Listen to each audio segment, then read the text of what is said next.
হে পৃথিবীর মানুষ, তোমাদের উপর আমার দোহাই লাগে। হে পৃথিবীর নারীরা, তোমাদের উপর দোহাই লাগে। হে পৃথিবীর পুরুষেরা, তোমার উপর আমার দোহাই লাগে। তোমরা রক্তর সম্পর্কের সঙ্গে খারাপ ব্যবহার করো না, প্রতিবেশীর সঙ্গে খারাপ ব্যবহার করো না, বাপ মায়ের সঙ্গে খারাপ ব্যবহার করো না, শ্বশুর শাশুড়ির সঙ্গে খারাপ ব্যবহার করো না, শালি বোনের সঙ্গে খারাপ ব্যবহার করো না, ননদ বোনের সঙ্গে খারাপ ব্যবহার করো না। প্রতিবেশীর সঙ্গে খারাপ ব্যবহার করা মানে আল্লাহর সঙ্গে খারাপ ব্যবহার করা, নাউজুবিল্লাহ।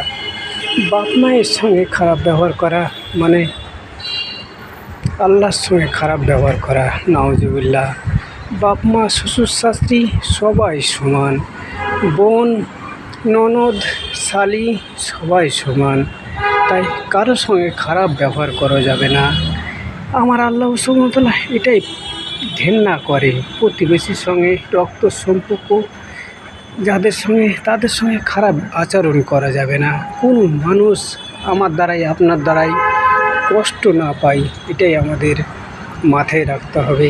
মানুষের সঙ্গে খারাপ ব্যবহার করা মানেই আল্লাহর সঙ্গে খারাপ ব্যবহার করা। তাই আমাদের বাঁচতে হবে, আল্লাহ সুবহানাহু ওয়া তাআলার কথা ভাবতে হবে। ছেলে মেয়েদের